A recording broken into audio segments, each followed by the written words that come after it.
Je viens de lire le chapitre 16 de Exode et il y a quelques leçons que ça m'a tiré énormément l'attention. La toute première, c'est qu'ils se retrouvent dans Élim. Ils étaient à Élim et Dieu les amène, les dirige vers le Sinaï. Mais pendant qu'ils voyagent, ils traversent le désert de Sin. Et Elim veut dire abondance, nourriture, veut dire oasis, et un oasis là où ils étaient bien, il avait de l'eau, il avait des choses à manger, ils étaient bien à l'aise, mais il sort de là, dirigé par Dieu, vers un autre endroit. Mais maintenant, ce qu'il voit, c'est un désert de Sin. Sin veut dire en hébreu épines, des choses qui sont pointues, qui font du mal. C'est vraiment désagréable. Et ils ne voient pas où est-ce qu'ils vont. Et ça nous arrive à nous pareillement. Nous étions dans un bon endroit, dans une belle situation, et maintenant on traverse de mauvais moments dans la vie. Écoute, faisons confiance à Dieu, car ça veut dire qu'il est en train de nous amener, nous guider, nous conduire dans un autre endroit meilleur. Sauf qu'il faut parfois traverser des vallées de difficultés. Et Dieu l'a prévu. Mais à la place de te plaindre, de murmurer, de parler contre les choses et la situation, écoute, fais confiance à Dieu, dites-lui à lui aussi. Alors ça c'est la première leçon, il faut faire confiance lorsqu'on traverse des situations, de mauvaises situations, des situations difficiles, ça veut dire qu'on est en voyage, en déplacement vers un endroit meilleur.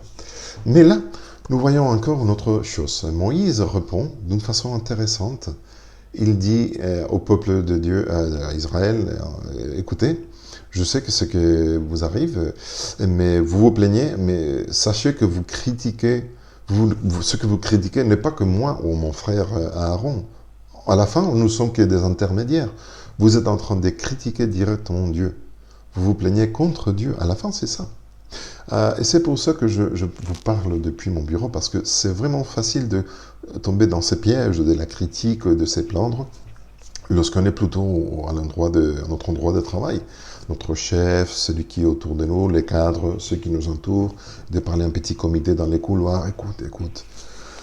La première leçon, c'est que tout ce qu'on parle, Dieu l'entend, même si ce n'est pas du tout une prière. Et à la deuxième place, les gens sont là, soit parce que Dieu l'a permis, c'est-à-dire ce n'était pas son projet, mais il l'a permis quand même, soit parce que, en effet, ça fait partie aussi de son projet. Il parfois met du monde là-bas.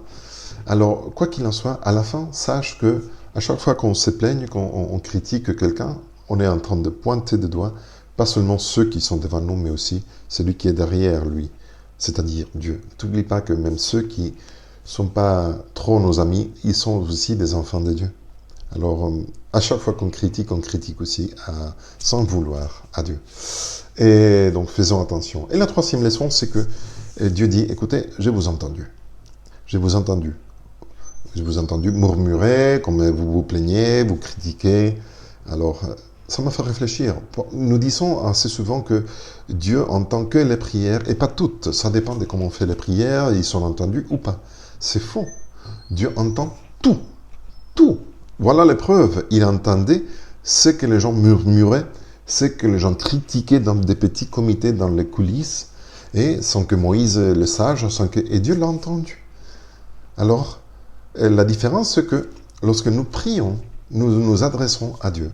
Et il entend, il écoute, il nous parle, et il se retrouve d'un coup autorisé à agir dans notre faveur. Parce que nous venons de lui demander quelque chose, donc au secours, de l'aide, et il dit, voilà, je suis là, je vous écoute, je vous entends, et je vais agir.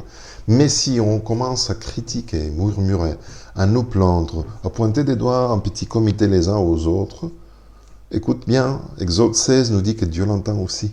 Sauf que nous ne nous adressons pas à lui.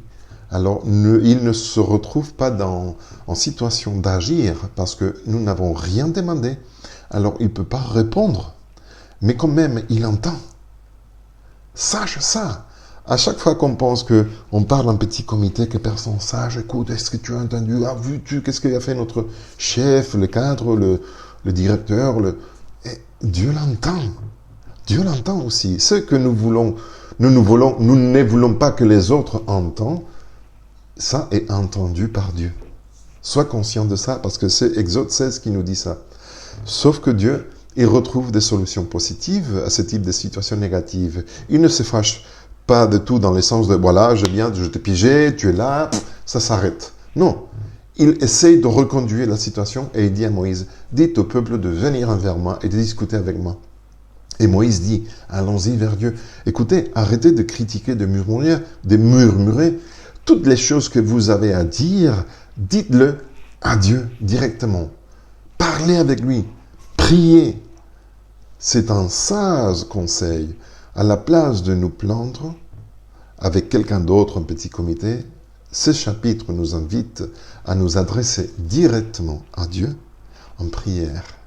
Car de cette manière, nous sommes en train de lui présenter nos soucis, nos problèmes, nos préoccupations, les épines comme nous blessent, et il pourra dans cette façon agir dans notre vie et nous proposer des solutions. Car nous savons venus à lui pour lui demander au secours son aide. Et voilà les preuves. Le reste du chapitre 16, nous voyons qu'il se plaignait parce qu'il n'avait pas de nourriture. Et Dieu a, depuis ce jour-là, il a donné le manna, c'est le pain du ciel, et aussi de la viande, des oiseaux qui sont venus après, mais bon, ça c'est une autre chose. Mais il a apporté. Les gens se plaignaient, mais Dieu ne pouvait rien faire. Dès qu'ils ont discuté avec Dieu, il a dit, voilà, tenez, voilà, vous m'avez demandé, je vous apporte la solution maintenant. Je vois comment est-ce que Dieu agit. Et j'aime énormément comme il aime aussi tourner les choses négatives dans des opportunités pour faire des choses positives. Alors, à la place de te plaindre, de critiquer ton chef, quoi qu'il en soit, dans ton endroit de travail, ou là où tu es, peut-être c'est pas le travail, c'est une autre chose, amène tes soucis à Dieu en prière. Et il pourra agir d'une façon qu'il ne pouvait pas lorsque tu étais en train que seulement critiquer.